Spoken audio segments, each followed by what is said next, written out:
Government ഒരേ മൂല്യമുള്ള നോട്ടടിച്ചു വിട്ടിട്ട് എറണാകുളത്തെ അടുക്കള തൊഴിലാളിക്കും തൊടുപുഴയിലെ അടുക്കള തൊഴിലാളിക്കും കണ്ണൂരെ അടുക്കള തൊഴിലാളിക്കും കൂലി വ്യത്യസ്തമാവുകയാണെങ്കിൽ, എറണാകുളത്തെ ജീവിത ചെലവും ജീവിത നിലവാരവും തൊടുപുഴയിലെയും കണ്ണൂരെയും ജീവിത നിലവാരങ്ങളും വ്യത്യസ്തമാകുന്നുവെങ്കിൽ നിങ്ങളുടെ ഭരണത്തിനും നിങ്ങൾ അടിച്ചുവിട്ട നോട്ടിനും ജീവിത നിലവാരത്തെയോ നോട്ടിൻ്റെ മൂല്യത്തെയോ നിലനിർത്താൻ കഴിയുന്നില്ലെങ്കിൽ പിന്നെ എന്തിനീ നിയമങ്ങൾ? ആകെ ഇന്ത്യ അംഗീകരിച്ചടിച്ചുവിട്ട നോട്ടിനേക്കാൾ ഒരു നോട്ട് കൂടുതൽ മാർക്കറ്റിൽ ഉണ്ടെങ്കിൽ ഇക്കാലം അത്രയുമുള്ള ഭരണം പരാജയം തന്നെയാണ്. നോട്ട് വെച്ചിട്ടാണല്ലോ ഗവൺമെൻറ്റിലെ മുഴുവൻ കളി.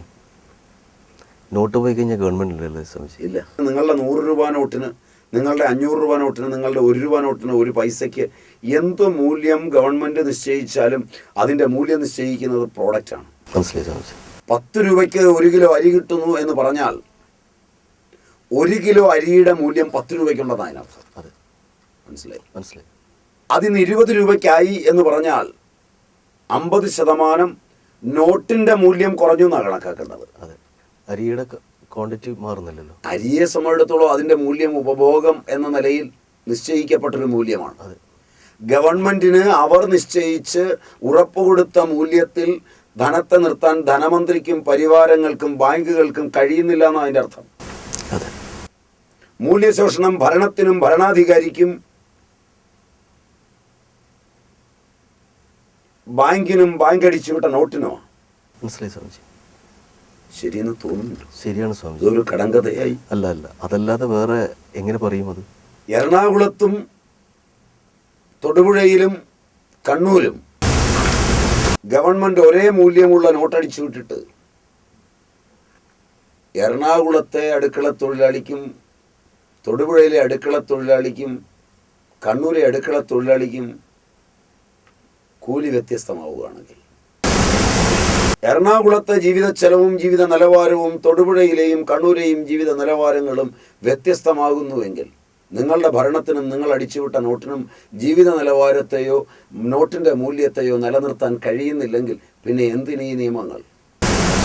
ഇത് സത്യമായിരുന്നിട്ടും ഭരണാധികാരി അറിയാത്തവനെ പോലെ, ബാങ്കുകൾ അറിയാത്തവരെ പോലെ, ആക്ടിവിസ്റ്റുകൾ അറിയാത്തവരെ പോലെ, സാമ്പത്തിക വിദഗ്ധന്മാർ ഇതൊന്നും അറിഞ്ഞിട്ടില്ലാത്തവരെ പോലെ, ജനങ്ങൾ ഇതൊന്നും അറിയരുതെന്ന് തീരുമാനിക്കുന്നവരെ പോലെ ജീവിക്കുന്നുവെങ്കിൽ ബാർട്ടർ സിസ്റ്റം ഇതിനേക്കാൾ ഭേദമായിരിക്കും. ആകെ ഇന്ത്യ അംഗീകരിച്ചടിച്ചുവിട്ട നോട്ടിനേക്കാൾ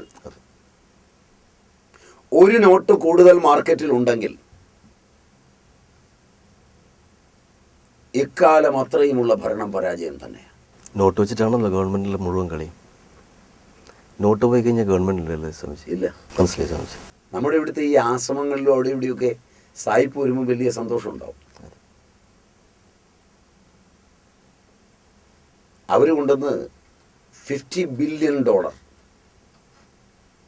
മില്യൺ ഒക്കെ കാണിക്കപ്പെട്ടിട്ടിട്ടു. എന്നിട്ട് ഈ സ്വാമിമാരും ബാക്കിയുള്ളവരൊക്കെ ഈ ഡോളറും തൂക്കി ഇത് കൈ കിട്ടിയിട്ടുണ്ട്, വലിയ സംഭാവനയാണെന്ന് ഓർത്ത് നടക്കും.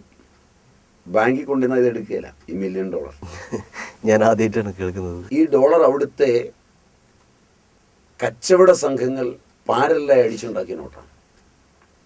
അവരുടെ ഇടയിൽ മാത്രം ചാലുവാണ്. അതിൻ്റെ ക്ലബ്ബുകളൊക്കെ ഉണ്ട്.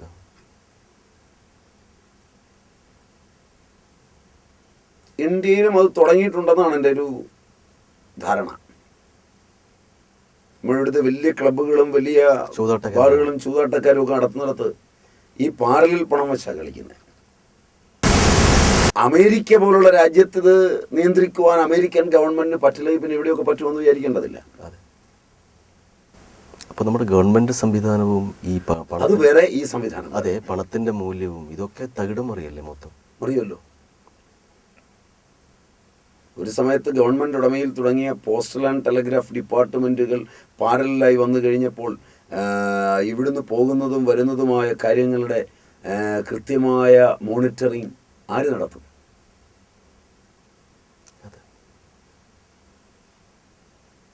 ഗവൺമെൻറ് തന്നെ അനുമതി കൊടുത്ത NGOs, നോൺ ഗവൺമെൻറ്റൽ ഓർഗനൈസേഷൻസ്,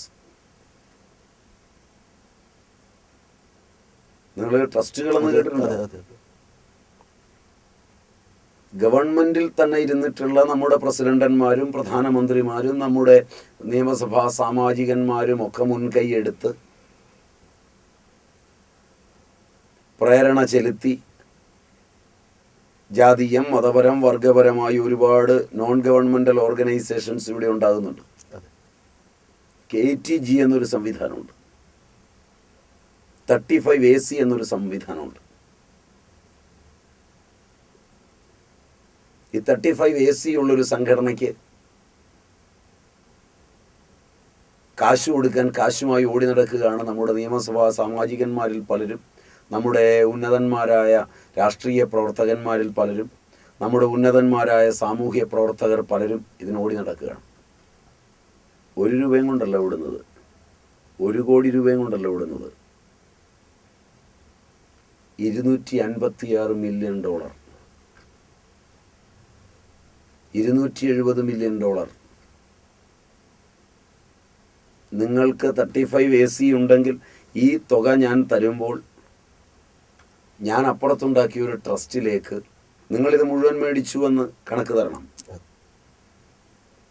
1%, ഇതിൻ്റെ 1% നിങ്ങൾ വാങ്ങിയിട്ട് എൻ്റെ ട്രസ്റ്റിന് കൈമാറണം. കാരണം എൻ്റെ ട്രസ്റ്റിന് 35AC ഇല്ല.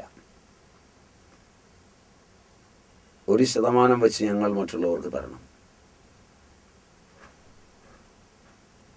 ഇങ്ങനൊരു പണം റിസർവ് ബാങ്ക് അനുവദിച്ച് തന്നെ കളിക്കുന്നുണ്ട് ഇന്ത്യയിൽ. നോക്കിയിരിക്കുമ്പോഴാണ് അതുകൊണ്ട് കോടീശ്വരന്മാരുണ്ടാകുന്നത്.